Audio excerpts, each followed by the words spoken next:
2 years ago, in Phnom Penh, Cambodia, I spent 3 days with Sray Po. She was 21, beautiful, cheeky and playful. She had a job, and besides the new handbag she'd bought herself, she was saving up to buy her mum a house. When Sray Po was 7, her mother sold her, telling her she would be working as a housekeeper in another home. Sray Po felt it was her duty to obey. In Cambodia, daughters are often treated like property, there to provide for the family. The brothel owner sold 7-year-old Sray Po's virginity. A man was brought to her, and Sray Po resisted, so she was forced to drink the man's urine. Then the brothel owner crushed up a handful of hot chilies and stuffed them in her vagina. Then he took a hot metal rod and jammed it inside her as well. Soon after, the client raped her. Girls like Sray Po are then frequently stitched up without anaesthetic so that their virginity can be sold again. In fact, little 6 and 7-year-olds might be stitched up as many as 4 times so that their virginity can be sold 5 times. These young girls are raped, sodomised and tortured. Sometimes these paedophiles want to play out violent fantasies, and sometimes they want a child as young as 4. If a girl were forced to service 10 men a day, then over a 6-month period that would be more than 1,800 men. Many girls are forced to be with upward of 20 men a day, and often they endure this for years. Sray Po was whipped with metal cables, locked in a cage, electrocuted, and gang raped. She was forced to have sex with as many as 20 men a day. One night, when a client was in the bathroom and the guard had left her door, she saw her chance. She bolted from the bedroom and made it as far as the entrance to the building, where she was caught. The pimp marched her to the torture room, where he strung her up, arms spread like Jesus, and whipped her with a ratting cane until she bled, and then rubbed hot chilies into her wounds. After that, the pimp sold her to another brothel. On her 3rd attempt, she escaped. She was 10 years old.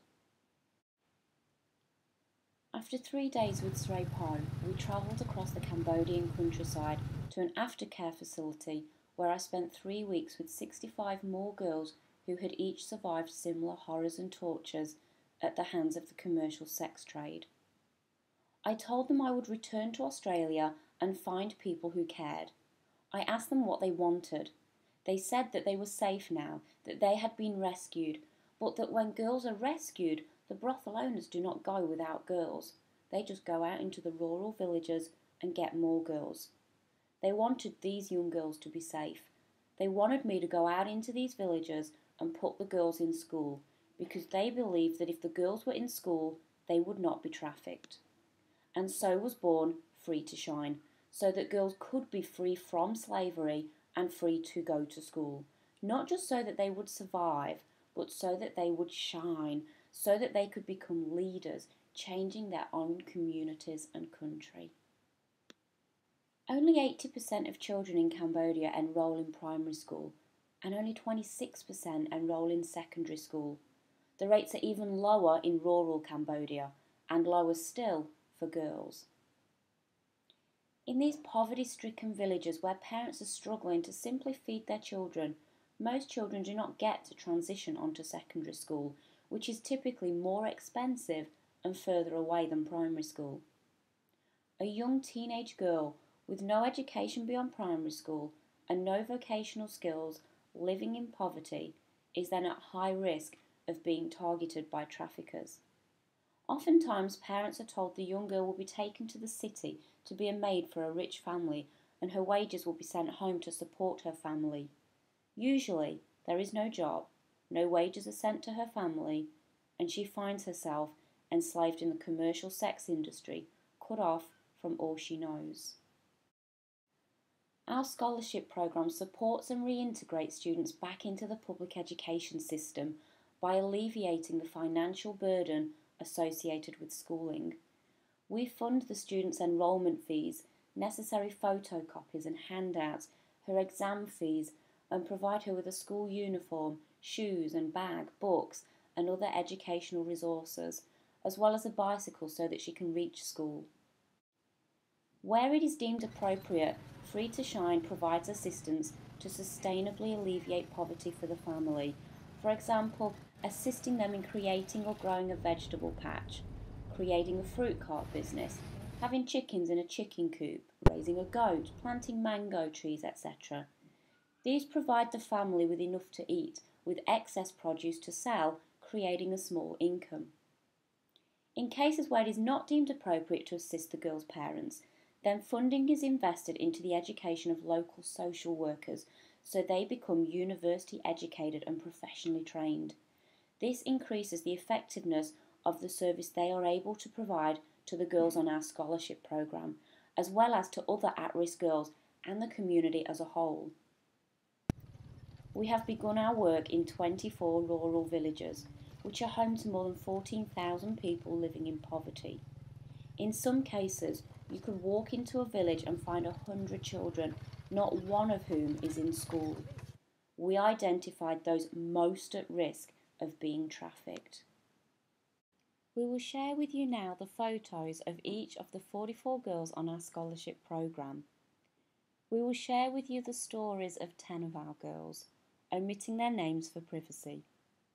To further protect our girls' privacy while sharing their story, we are deliberately not going to match their story to their photo. As a tiny baby, our first girl was found abandoned in a rubbish bin. Our second girl was trafficked to a brick factory, where slaves labour in the heat making hundreds of bricks a day until their skin is cracked and corroded from the toxic material, and where their owners abuse and torment them.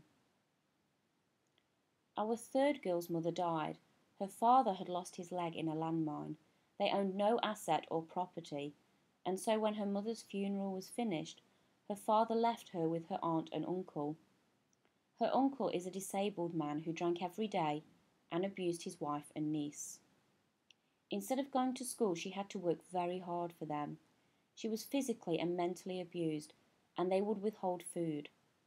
Once, when her uncle was drunk, he put her in a sack and tied her up until she lost consciousness and was eventually assisted by neighbours. Her body is covered in marks and scars. One night, the uncle and his friends were drunk and they attempted to rape her. Luckily, she escaped. Our fourth girl was raped by a neighbour and as a result is suffering both psychologically and physically. She sometimes wets herself and she has a sexually transmitted disease. Our fifth girl was often hit by her father when he was drinking, and once he put her into a sack and threw her into a pond. Our sixth girl's father died when she was very young. A long time ago, her mother, sister and brother went to work across the Thai border. They were arrested and sent back to Cambodia. Because this family is extremely poor, many attempts at trafficking have occurred. After her father died, her family was indebted, so her mother decided to run away from the family, leaving her 5 children without someone to take care of them. Since she could not feed her children, she thought they would be better off without her. So they began living with their auntie. Our girl's older sister was forced to marry a much older man in exchange for clearing the family's debts, which they otherwise could not repay. Many strangers came to the family, attempting to persuade them to allow the younger children to work for them.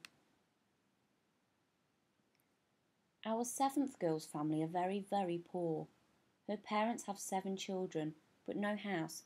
They just live in the forest. They have no land for farming or on which to build a house. She wants to support her family, and this puts her at high risk of accepting a job in a karaoke bar or club. Our 8th girl's father died many years ago, and her mother became solely responsible for 11 children. They lived in an exceptionally poor village, which was targeted regularly by traffickers and pimps. Poverty was so dire that women would agree to either work for these pimps for just $15 a month or sell their daughters for $15 a month. Several of this girl's relatives were sold into the Phnom Penh sex industry. One has died of AIDS, while another lives with HIV. She was at high risk. Our ninth girl's mother has 9 children, with a man who has a wife and another family. He visits our girl's mother for sex and when she is giving birth. Both this girl's mother and her father are unemployed. They have no land on which to grow crops, and so work for other villagers in return for food. They owe money to a loan shark who charges very high interest. Her mother finds life very hard and turns to alcohol. This young girl was trafficked, though she escaped. She is now safe and devotes herself to her education and is the first person in her family to ever attend school. Our 10th girl's father lost both his legs in a landmine. He is often drunk and careless with his children. He is violent towards them. Her mother suffers from a mental illness and works as a sex worker. She is pregnant again, but her husband refuses to accept the baby. This girl's village has several cases of cross-border human trafficking. Her older sister was trafficked by neighbours, and her brother has also disappeared. As Edmund Burke said, all that is necessary for evil to prevail is for good men to do nothing. Each of these girls are now safe and studying. Our first girl, abandoned in the rubbish bin as a baby, is studying grade 5. Our second girl, rescued from the brick factory, is studying grade 4. Our third girl, abused by her uncle, is also studying grade 4. Our fourth girl, raped by a neighbour, is studying grade 1. Our fifth girl, put in a sack and thrown in a pond, is also studying grade 1. Our sixth girl, whose sister was sold in marriage, is studying grade 3. Our seventh girl, living in the forest, is now studying grade 6. Our eighth girl, whose relatives were sold into the Phnom Penh sex industry, is now studying grade 7. Our ninth girl, trafficked by her mum, is studying grade 4. Our 10th girl, whose mother is a mentally ill sex worker, has a violent, disabled father, and whose siblings have both been trafficked, is now in preschool.